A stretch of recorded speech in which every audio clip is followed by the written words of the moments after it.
Você já percebeu que a partir do advento do Bolsonaro, a cada semana pipoca algum relatório de alguma entidade que subitamente adquire relevância, mas só se contiver críticas ao governo Bolsonaro? Sobre essa questão eu quero conversar com você daqui um pouco, mas antes lembrar da importância de você continuar participando do processo de fortalecimento do nosso canal. Se inscreva, olha, eu vou te contar, a sua inscrição é muito importante, mas é importante também que você convide e fale para os seus amigos do nosso canal, compartilhando, claro, o nosso conteúdo em suas redes sociais. Também é de extrema importância que você comente, ative o sininho para receber as notificações e dê o joinha. E se sobrar tempo, siga-nos em nossas redes sociais. Virou verdadeira pandemia no Brasil. Uma entidade lá do fim do mundo lança um relatório e aponta culpa do Bolsonaro em alguma coisa, logo estoura e ganha espaço na mídia. Claro que tem entidades que se superam, como aquela que publicou no relatório de 2018, apontando que a responsabilidade do crescimento de alguns índices de violência entre 2014 e 2018 estava vinculada a frases que o Bolsonaro diria só em 2019. Isso é apenas um dos absurdos. Essa semana foi publicado o relatório da FENAGE, Federação Nacional dos Jornalistas. E ela é uma verdadeira colcha de retalhos de besteiras, insanidades e babaquices. É o chororô desgramado de jornalistas dizendo que estão sendo vítimas de violência, ainda que o próprio relatório aponte a diminuição do número de efetivas violências contra os jornalistas. O mimimi da turma está no fato de que ela acusa, e o que mais a imprensa brasileira esquerdopata, doentia, oriunda basicamente de gabinetes de deputados da esquerda e de movimentos sindicais que depois vão para as redações, porque na medida em que se fecharam as faculdades de jornalismo, elas perderam a obrigatoriedade, os jornais tradicionais estão buscando profissionais em sindicatos, em gabinetes de parlamentares, de oposição, claro, de esquerda, com certeza. Esse é um dado que tem passado batido, mas não é o único que tem passado, digamos, sem merecer a atenção dos coleguinhas. Acusam o presidente Bolsonaro de fazer uma campanha de desacreditação na imprensa.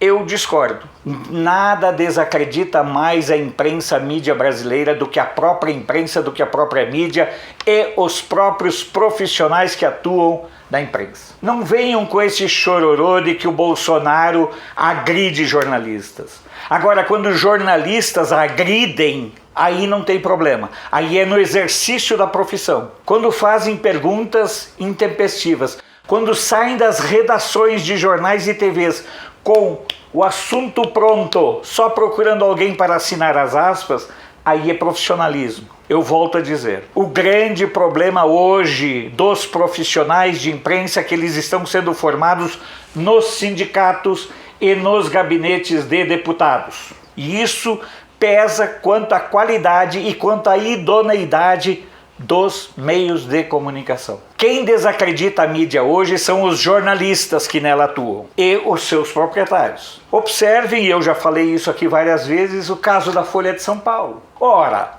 a Folha de São Paulo tem 26 blogueiros, todos contra o governo. Todos de viés de esquerda. Como se a sociedade brasileira só fosse composta de bandidos, adoradores de bandidos e imbecis de esquerda, quando estes são minoria. Não é estranho que, por exemplo, no Globo, na Globo News, só existam jornalistas com o viés doentio de esquerda? E onde é que andavam esses coleguinhas durante o tempo de FHC e durante o tempo de Lula, Dilma e Temer? Compartilhando alcovas, compartilhando banquetes, compartilhando festinhas, compartilhando hábitos nada republicanos? Ora bolas, Parem de chorar. O jornalismo brasileiro hoje está esta draga por conta da má qualificação dos jornalistas. Eu tenho amigos, inclusive, que atuam no chamado jornalismo independente. Alguns, inclusive, têm jornais semanais, alguns quinzenais. E eles só têm um viés. O viés de bajular bandido. O viés de defender a impunidade. O viés de defender a criminalidade. O viés de simpatia pela corja da esquerda.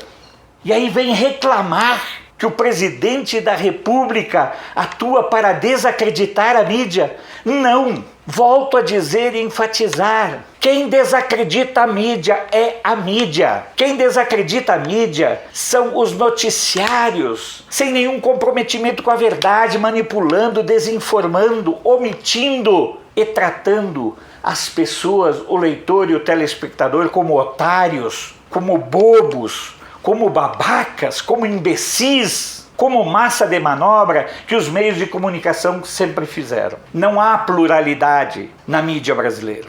Não há direito ao contraditório na mídia brasileira. O que a gente tem hoje é uma categoria, é um grupo que tem um viés político comprometido com a irresponsabilidade, com a leviandade no trato da notícia. E eles não aceitam ser contestados. E eles não aceitam ser confrontados. Os jornalistas querem o direito de informar, manipulando a informação, definir a sentença e executar a sentença. Esse é o propósito, esse é o objetivo da mídia no Brasil.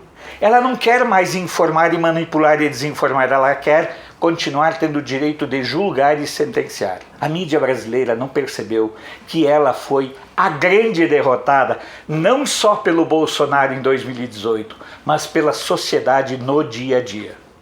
Hoje, a sociedade brasileira não se informa mais majoritariamente pelos meios de comunicação canalhas. Ela, a sociedade, busca a informação nas redes sociais. Observe, há muito mais credibilidade da informação circulando nas redes sociais do que na mídia tradicional, porque essa se tornou apenas e tão somente um antro dominado por grupos que destilam seus ódios, seus rancores, suas frustrações, suas idiosincrasias para cima do governo, porque a mídia não aceita que a sociedade brasileira não a siga.